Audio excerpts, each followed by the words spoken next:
ইয়াস্তাবিল আ'মা ওয়াল বাসীর, মুহাম্মদ সাল্লাল্লাহু আলাইহি ওয়াসাল্লাম আপনি মানুষদেরকে বলেন, হাল ইয়াস্তাবিল আ'মা ওয়াল বাসীর, যার চক্ষু আছে দেখতে পায় আর যার চক্ষু নেই দেখতে পায় না, এরা কি কখনো সমান হতে পারে?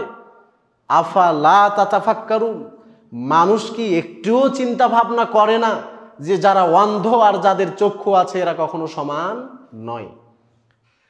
একজন চক্ষুষ্মান ব্যক্তি যার চক্ষু আছে, আমরা দেখতে পাই, আমাদের দ্বিতীয় কোনো সাহায্যকারীর প্রয়োজন পড়ে না।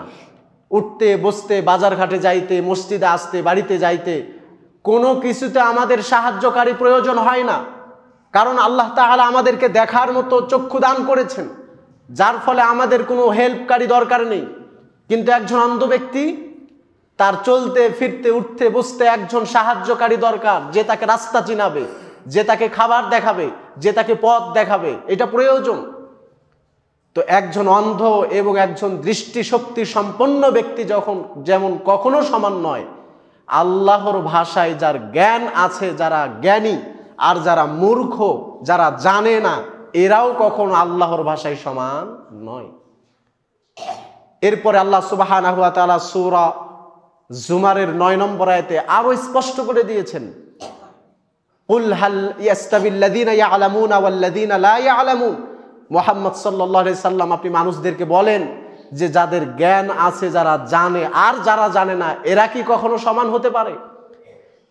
ইন্নামা ইয়াতাযাক্কারু উলুল আলবাব, নিশ্চয়ই মানুষদের মধ্য থেকে উপদেশ গ্রহণ করে, কথা শোনে, কথা মানে একমাত্র জ্ঞানীরাই। সম্মানিত উপস্থিতি, এ কারণে জ্ঞানী হবার প্রয়োজন আছে। আল্লাহ সুবহানাহু ওয়া তাআলা অসংখ্য উদাহরণ পেশ করেছেন। সূরা আল ফাতিরের দিকে লক্ষ্য করলে বুঝতে পারবেন, 19, 20, 21, 22 চারটি আয়াতে আল্লাহ সুবহানাহু ওয়া তাআলা চারটি দৃষ্টান্ত পেশ করেছেন। তিনি বলছেন, ওয়ামা ইয়াস্তাবিল আ'মা ওয়াল বাসীর, একজন অন্ধ একজন চক্ষুষ্মান কখনো সমান নয়। ওয়ালাদ যুলুমাতু ওয়ালান নূর, অন্ধকার এবং আলো কখনো সমান নয়। ওয়ালাদ যিল্লু ওয়ালাল হারুর, রৌদ্র এবং ছায়া কখনো সমান নয়।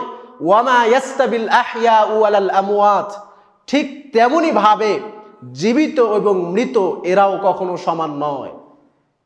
যার চক্ষু আছে যার চক্ষু নেই, এই দুইজনের মাঝে কখনো কম্পেয়ার করা যাবে না, এরা সমান নয়।